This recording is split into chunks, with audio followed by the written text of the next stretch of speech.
Hi everyone, I'm here with this week's happiness strategy, and this week I'm coming to you from Maui. You can see McKenna Beach there in the background. And this week I wanted to share 3 ways to see the best in other people around you. Now these could be people that you have difficult relationships with, or perhaps people that you've just met, and just really 3 tools and strategies to apply to begin seeing the best in other people and seeing the good in the people that you're surrounded by. So the first strategy is to find the 3 things. So focus on the 3 qualities about the person before you that you admire. And they could be basic, human qualities that you notice, or it could be things that you've witnessed them do in the past that you admire. Whatever that might be, just focus on the 3 things that you really do enjoy about this other person, and that does really shine a positive light on them. And there is magic in number 3, and it does pack a bit more power than just focusing on the one thing that you might notice that is good about them. And of course, what we focus on does expand and grow in our lives, and this is true for focusing on the positive or not so positive. So if we're having a challenging relationship with somebody and we just start to notice all the things that aggravate us or the things that we don't like about this person, we are most likely, if we think about that before we're, before them, or even just thinking about them when they're not around, and we begin to sort of lament over these things, we're going to expand that, and it's going to create our experience of that other person. And this really is within our own control.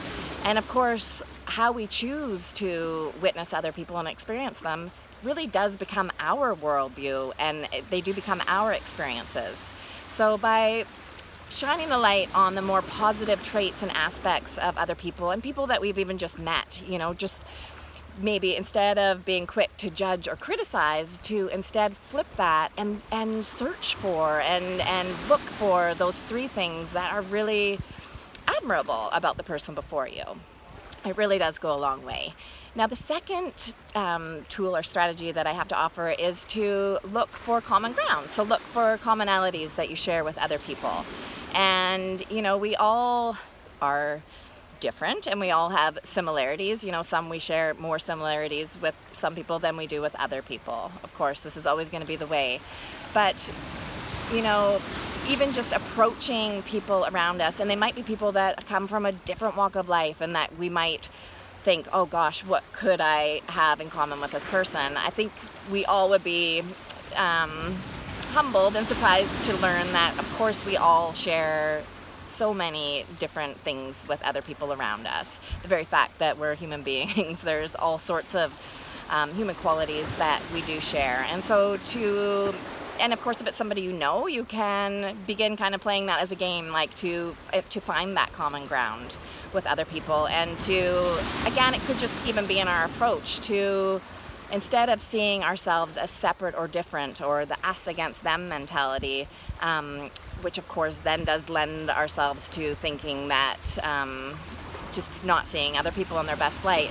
If we flip that and instead approach people with the mindset of the common ground, and that we all do share our humanity, there's just a softer approach that we have with people, and a bit more compassion, and a bit more patience that we have, and a bit more openness to it doesn't mean that we have to agree with people, everybody around us, or especially people that we might be having challenges with, but we can certainly agree to disagree and see where we're similar and see where we're different, and not view that or judge that as good or bad, just as it being what it is.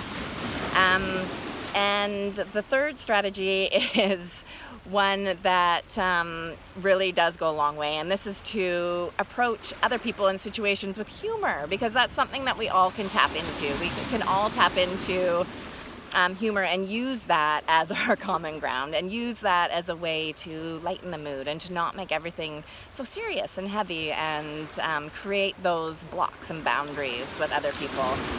Because chances are, if you're feeling really strongly about somebody and opposed to them, they're going to be feeling that same way. towards you. And so finding a way to soften that and to melt the mood. Humor is one of the most powerful ways that we can just share with another human being to lighten the mood and to kind of dissolve the stories that we might create around our challenges or our differences. So I hope this is helpful. Just even approaching your week this week by choosing to see the best in other people around you, whether it's your, immediate inner circle or people that you come into contact with in work, or just out and about in your social settings, or even strangers that you pass by. Just choosing to put on that lens and see what the experience of life is like when you are looking for the best in people and you're looking for the good. It really is a different way to experience life, and it does offer us a lot more opportunities to enjoy life and to enjoy the brighter side of life and the lighter side of life. So I hope this is helpful, and I'm grateful to be sharing a little piece of Maui here with everybody this week, and I look forward to connecting again next week. Have a great one. Thank you.